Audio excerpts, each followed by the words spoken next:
DD किसान, बदलते भारत की शान।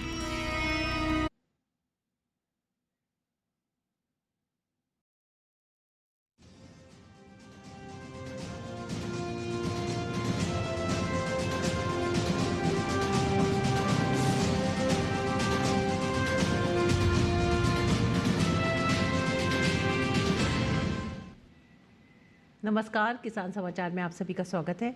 सबसे पहले मुख्य समाचार। 77वें गणतंत्र दिवस परेड की विशेष पहल, किसानों और महिलाओं की भागीदारी को दी गई विशेष प्राथमिकता। प्राकृतिक खेती करने वाले किसान, फसल बीमा योजना के लाभार्थी, एफपी और पैक्स प्रतिनिधियों को परेड में किया जाएगा शामिल।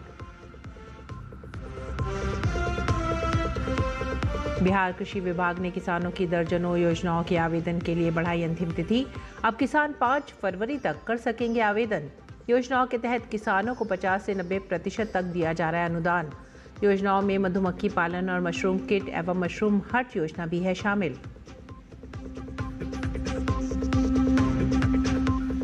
देश में रबी फसलों की बुआई क्षेत्रफल में हुई वृद्धि। बुआई का रकबा 650 लाख हेक्टेयर के पार। मानसून में अच्छी बारिश के कारण बढ़ा बुआई क्षेत्र।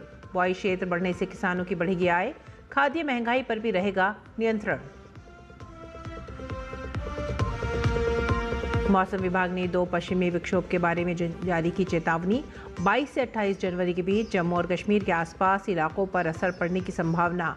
तीव्र विक्षोभ 22 से 24 जनवरी तक इस क्षेत्र को करेगा प्रभावित। 26 जनवरी की रात से 28 जनवरी की सुबह तक मौसम रहेगा प्रभावित।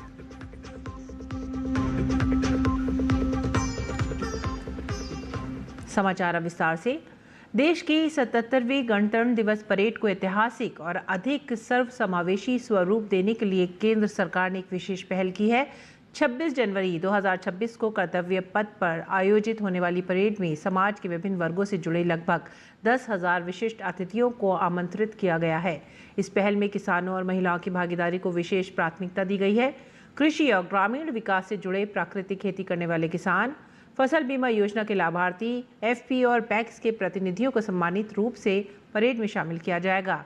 इसी तरह ग्रामीण सशक्तिकरण की प्रतीक बनी लखपति दीदी, स्वयं सहायता समूहों की महिलाएं, स्ट्रीट वेंडर्स, असंगठित क्षेत्र के श्रमिक और सामाजिक सशक्तिकरण से जुड़े लाभार्थी भी इस राष्ट्रीय आयोजन का हिस्सा होंगे।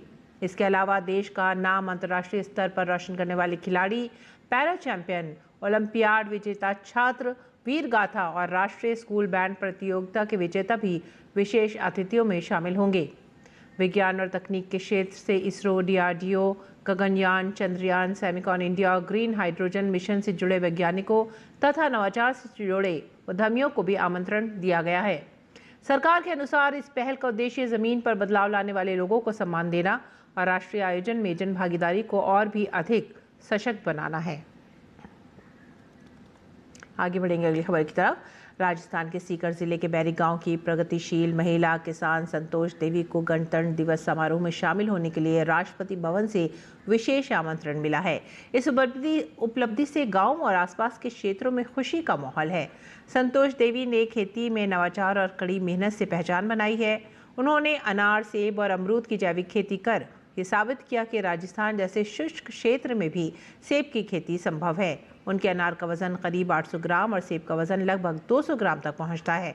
उन्होंने बिना रसायन के खेती को बढ़ावा दिया और महिला सशक्तिकरण की मिसाल पेश की। उनके प्रयासों से हजारों महिलाएं बागवानी से आय अर्जित कर रही हैं। वे पर्यावरण संरक्षण के लिए हर साल लगभग 80,000 पौधे भी लगवाती हैं। संतोष देवी ने बताया कि ये सम्मान 17 साल की मेहनत का फल है। कभी परिवार की आय मात्र 3,000 रुपये थी, जबकि आज वह खेती से करीब 40,000 रुपये कमा रही हैं।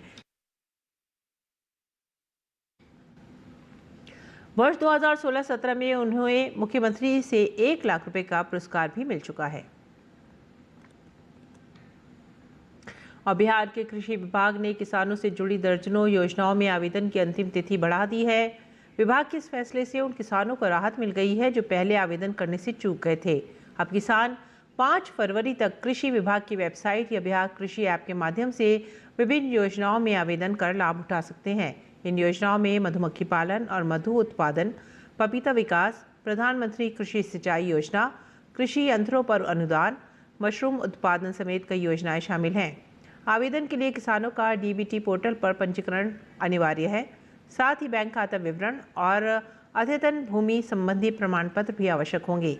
कृषि विभाग की योजनाओं के तहत किसानों को 50 से 90% तक अनुदान दिया जा रहा है।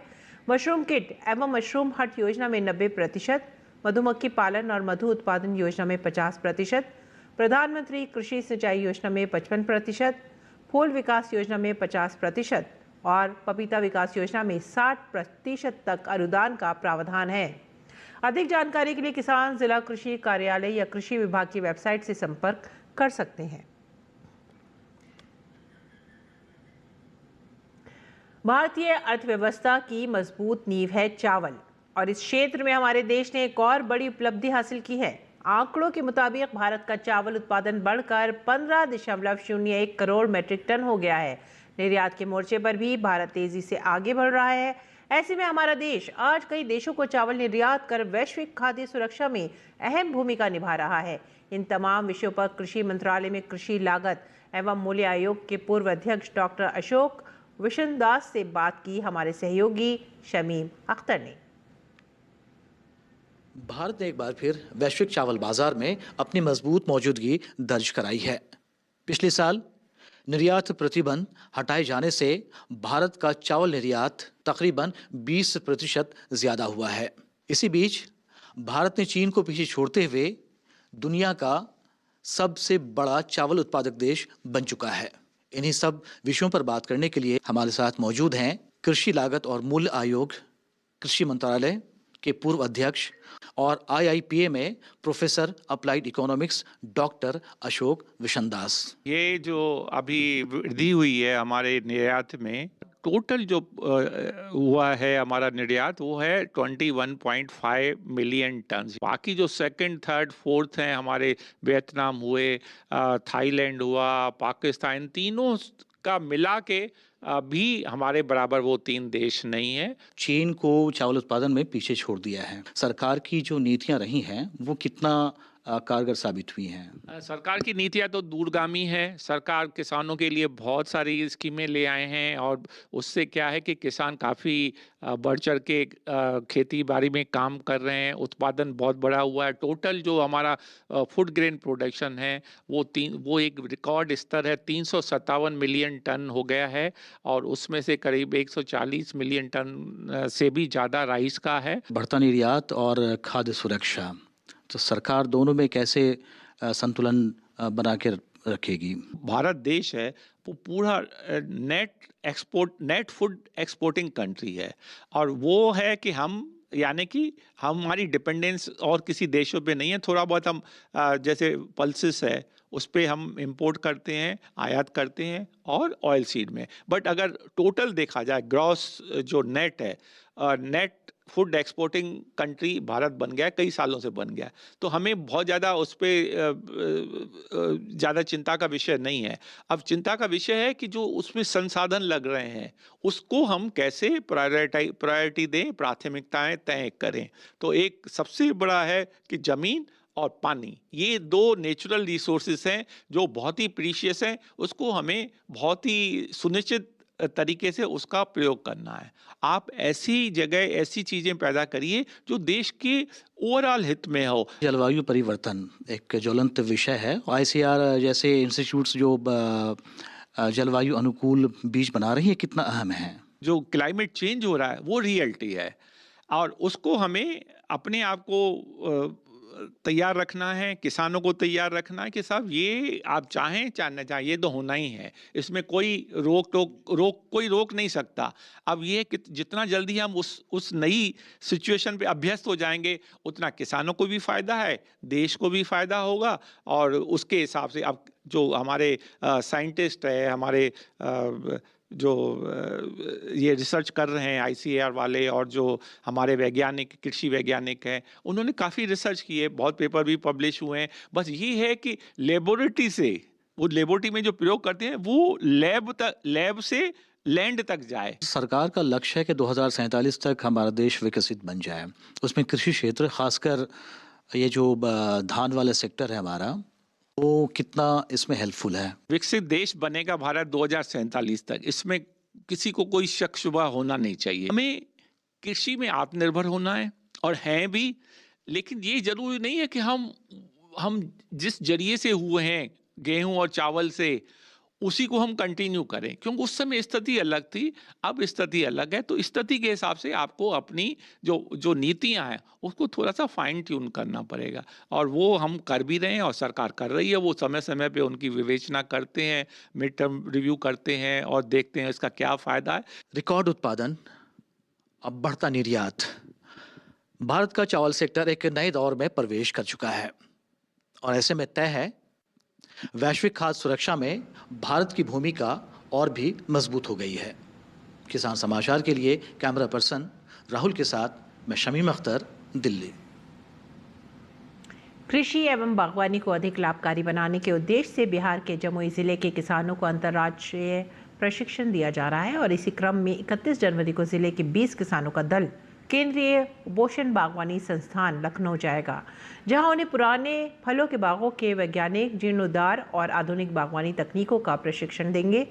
वहीं 19 जनवरी से 20 किसानों का एक और दल ICAR-IARI हजारीबाग में प्राकृतिक खेती का 5 दिवसीय प्रशिक्षण प्राप्त कर रहा है, जिससे रसायन मुक्त खेती और मृदा स्वास्थ्य को बढ़ावा मिलेगा। इससे पूर्व उन्नत बकरी पालन के लिए किसानों को ICAR की ओर से केंद्रीय बकरी अनुसंधान संस्थान मखदूम, मथुरा में प्रशिक्षण दिया गया, जबकि सब्जी उत्पादन को लाभकारी बनाने के लिए भारतीय सब्जी अनुसंधान संस्थान वाराणसी में और दलहन उत्पादकता बढ़ाने के लिए भारतीय दलहन अनुसंधान संस्थान कानपुर में प्रशिक्षण सह परिभ्रमण कराया जा चुका है। इस संबंध में कृषि मंत्री रामकृपाल यादव ने कहा है कि राज्य सरकार किसानों की आय बढ़ाने, कृषि के आधुनिकीकरण और ग्रामीण अर्थव्यवस्था को सुदृढ़ करने के लिए प्रतिबद्ध है।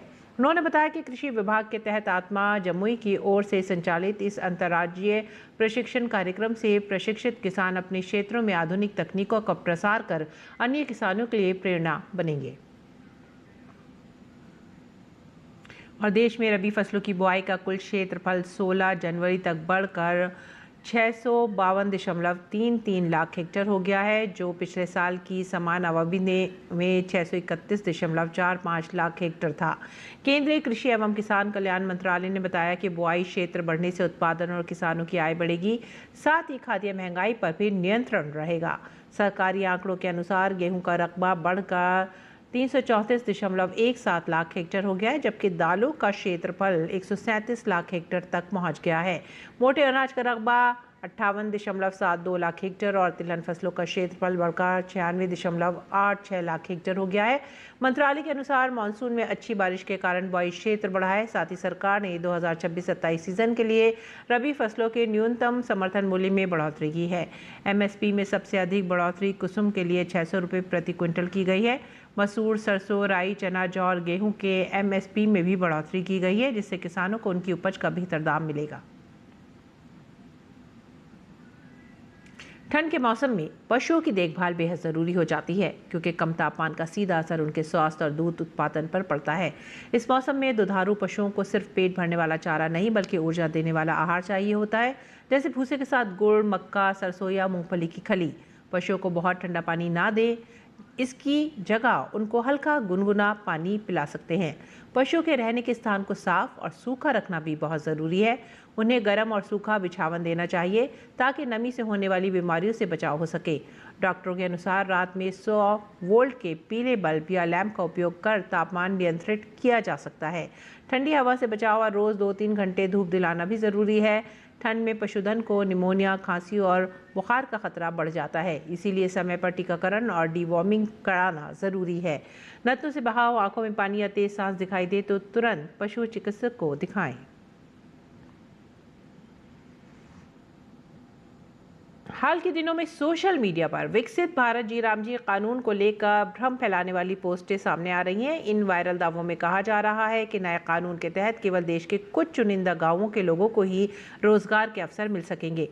हालांकि PIB ने इन दावों की जांच की है और स्पष्ट किया है कि ये पूरी तरह से भ्रामक हैं। PIB के अनुसार विकसित भारत जी राम जी कानून देश के सभी गाँवों के समान अवसर सुनिश्चित करता है। यह कानून किसी विशेष गाँव या किसी विशेष राज्य के साथ किसी भी प्रकार का भेदभाव नहीं करता है। मौसम विभाग ने 2 पश्चिमी विक्षोभ के बारे में चेतावनी जारी की है। जिनसे 22 से 28 जनवरी के बीच जम्मू और कश्मीर के आसपास इलाकों पर असर पड़ने की संभावना व्यक्त की गई है। इन विक्षोभ के चलते बारिश और हिमपात के साथ तेज बारिश होने का अनुमान है। विभाग के अनुसार तीव्र विक्षोभ 22 से 24 जनवरी तक इस क्षेत्र को प्रभावित करेगा। दूसरा मध्यम तीव्रता वाला विक्षोभ 26 जनवरी की रात से 28 जनवरी की सुबह तक मौसम प्रभावित रहेगा। मौसम विभाग के अनुसार संबंधी गतिविधियों के कारण सड़क और हवाई परिवहन बाधित हो सकता है। इसमें जम्मू श्रीनगर राष्ट्रीय राजमार्ग और केंद्र शासित प्रदेश के ऊंचे इलाके भी शामिल है। बर्फ से ढके क्षेत्रों में रहने वाले लोगों को फिसलन भरे और हिमस्खलन संभावित क्षेत्रों में जाने से बचने के लिए कहा गया है। किसानों को भी प्रभावित अवधि के दौरान सिंचाई, उर्वरक प्रयोग और रासायनिक छिड़काव जैसी गतिविधियों को रोकने की सलाह दी गई है। जम्मू कश्मीर सर्दी के मौसम में भी पर्यटकों के लिए गुलजार है। यहाँ ठंड का आनंद लेने के लिए देश के अलग अलग हिस्सों से पर्यटक पहुँच रहे हैं। पर्यटकों का कहना है कि ठंडी हवाओं के बीच डल झील में शिकारी की सवारी का आनंद लेना अपने आप में अलग ही अनुभव है।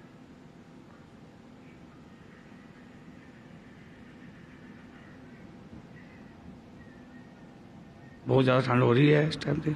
कपड़े देखो मेरे कितने मोटे पाए हुए हैं, फिर भी ठंड लग रही है घूमने वाली। कश्मीर से बहुत बढ़िया माहौल है देखने वाला। झीलें देखी, जहाँ पे किस्तियाँ बड़ी हैं, घूमने का नज़ारा आ रहा है। जहाँ पे 0 डिग्री टेम्परेचर चल रहा है, ठंड अच्छी पड़ रही है, इतनी ज़्यादा भी ठंड नहीं लग रही, मौसम बहुत अच्छा है।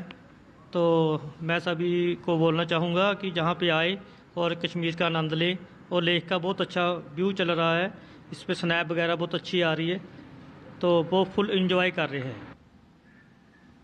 और किसान समाचार में आइए अब जान लेते हैं देश में मंडी भाव।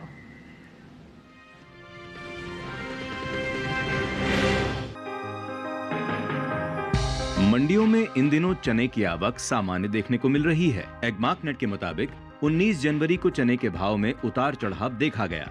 गुजरात की राजकोट मंडी में 17 जनवरी को चने का भाव रहा 5,350 रुपए, जो कि 19 जनवरी को 40 रुपए उछलकर 5,390 रुपए हो गया। वहीं महाराष्ट्र की मुंबई मंडी में 19 जनवरी को चने की खरीद 7,200 रुपए पर हुई, जबकि राजस्थान की कोटा मंडी में चने का कारोबार 5,100 रुपए पर हुआ। साथ ही उत्तर प्रदेश की रायबरेली मंडी में 17 जनवरी को चने का भाव रहा 6,480 रुपए, जो कि 19 जनवरी को 20 रुपए टूटकर 6,460 रुपए पर आ गया।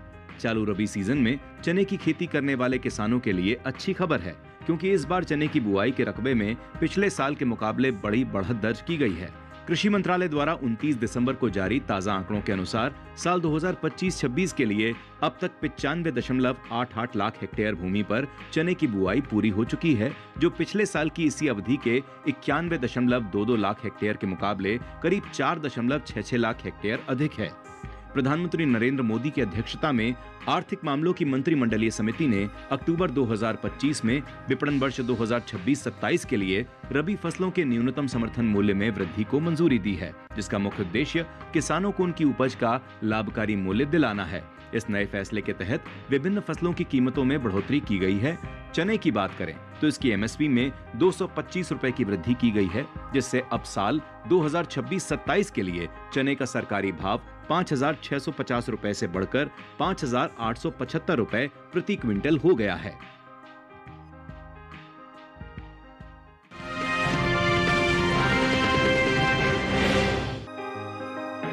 कृषि उपज मंडियों में केले की आवक सामान्य दर्ज की गई है। हाजिर भाव को देखें तो एगमार्कनेट के मुताबिक हरियाणा की गुरुग्राम मंडी में 19 जनवरी को केले का दाम रहा 2,000 रुपए। पंजाब की गढ़शंकर मंडी में केले की खरीद 2,500 रुपए पर हुई।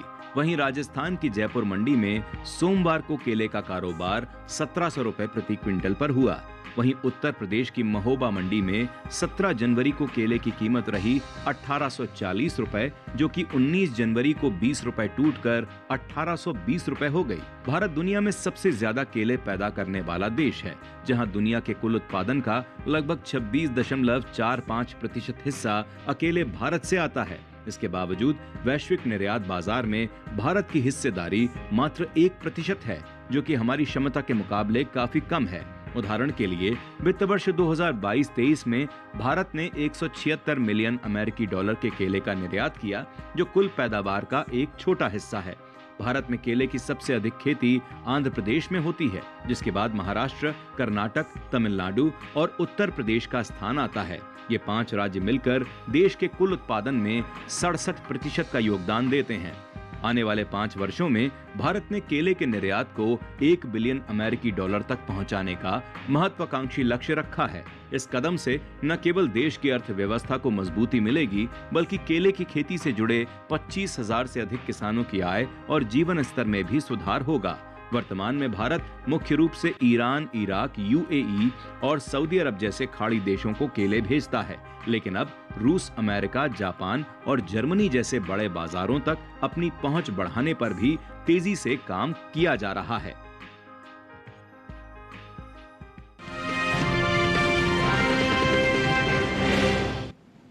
और आइए बात करते हैं मौसमी खेती की। किसान इस मौसम में कैसे रखें अपनी खेती का ख्याल, देखते हैं। नमस्कार, आप देख रहे हैं डीडी किसान। मैं हूं एआई कृष और आज हम भारत के विभिन्न राज्यों में होने वाली खेती किसानी से संबंधित सलाहों के बारे में पूरी जानकारी देंगे। पश्चिमी उत्तर प्रदेश के मैदानी इलाकों में गेहूं की फसल को ठंड से बचाने के लिए हल्की सिंचाई करें। गन्ने की कटाई के बाद अगली फसल के लिए पेड़ी में अच्छे अंकुरण के लिए गन्ने की सूखी पंक्तियों को खेत में फैलाएं या जैविक खाद के रूप में गन्ने के रस को निकालने के बाद जो अवशेष बचता है उसका इस्तेमाल करें, जिसे प्रेस मड भी कहते हैं। उत्तर प्रदेश के मध्य क्षेत्र में सरसों की फसल में दूसरी सिंचाई बुवाई के 55 से 65 दिन बाद यानी फूल आने से पहले की जा सकती है। बुंदेलखंड इलाके में गर्मी के मौसम के लिए टमाटर की रोपाई करें। जल्दी बोई जाने वाली कद्दू वर्गीय सब्जियों के बीज छोटे पॉलीथीन बैग में बोएं और उन्हें पॉली हाउस में रखें। पूर्वी उत्तर प्रदेश के मैदानी क्षेत्र में मटर की फसल में फूल आने के समय हल्की सिंचाई करें और फलियां बनने पर दूसरी सिंचाई करना जरूरी है। यहाँ के किसान रबी के मौसम में 30 से 45 दिन पुराने प्याज के पौधों की रोपाई करें। पूर्वी उत्तर प्रदेश में लहसुन की फसल में जरूरत के हिसाब से खाद और उर्वरक का इस्तेमाल करें। इसी तरह कृषि और किसानों से जुड़ी हर महत्वपूर्ण जानकारी के लिए हमारे साथ जुड़े रहिए और देखते रहिए डीडी किसान। धन्यवाद।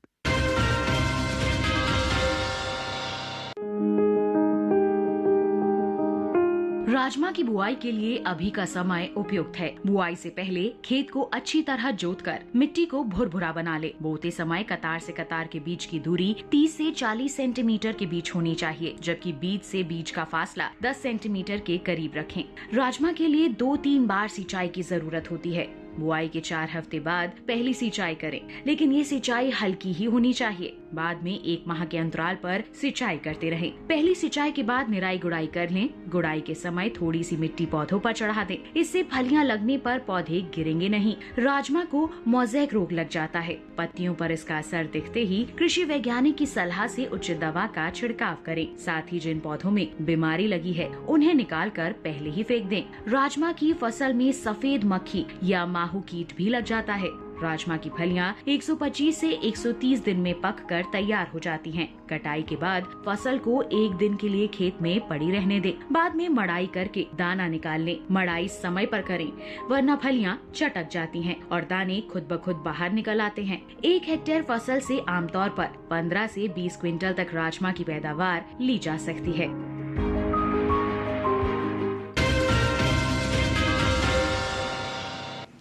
खेती किसानी के साथ आइए अब नजर डालते हैं कुछ और महत्वपूर्ण खबरों पर। खास खबर में बीजेपी के कार्यकारी अध्यक्ष नितिन नवीन का नाम आज पार्टी के अध्यक्ष के रूप में घोषित कर दिया गया है। इस अवसर पर प्रधानमंत्री नरेंद्र मोदी, जेपी नड्डा, राजनाथ सिंह और अमित शाह सहित देश भर से पार्टी के वरिष्ठ नेता और पदाधिकारियों की मौजूदगी रही। प्रधानमंत्री नरेंद्र मोदी ने भाजपा के कार्यकारी अध्यक्ष चुने जाने पर नितिन नवीन को शुभकामनाएं दी और खुद को बीजेपी का कार्यकर्ता बताया। कहा कि जब बात पार्टी के विषयों पर आती है तब नितिन नवीन जी मेरे बॉस हैं। तमिलनाडु के राज्यपाल आर.एन. रवि एक बार फिर विधानसभा से वॉकआउट कर गए। उन्होंने मांग की कि तमिल थाई वॉइस यानी तमिल गान के बाद राष्ट्रगान बजाया जाए। विधानसभा अध्यक्ष एम अप्पाऊ ने तमिल गान के बाद राष्ट्रगान बजाए जाने की मांग को स्वीकार करने से इनकार कर दिया। कर्नाटक सरकार ने वरिष्ठ IPS अधिकारी और DGP के रामचंद्र राव को तत्काल प्रभाव से निलंबित कर दिया है।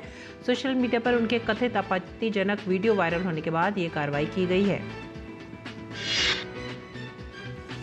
साबरीमाला में सोने के चोरी के मामले में प्रवर्तन निदेशालय ने 3 राज्यों में तलाशी अभियान चलाया है। आधिकारिक सूत्रों के अनुसार केरल, कर्नाटक और तमिलनाडु में कुल 21 ठिकानों पर धन शोधन निवारण अधिनियम के तहत छापेमारी की गई है।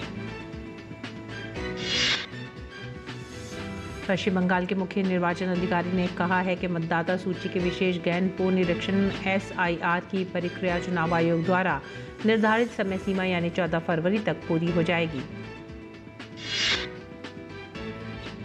सर्वोच्च न्यायालय ने त्योहारों के दौरान हवाई यात्री किरायों में अत्यधिक वृद्धि पर चिंता व्यक्त की है। न्यायालय ने कहा है कि हवाई किरायों में होने वाले अप्रत्याशित उतार चढ़ाव को नियंत्रित करने के लिए वह हस्तक्षेप करेगा। इसी के साथ ही आप हमारी पूरी टीम को दीजिए आज्ञा। नमस्कार।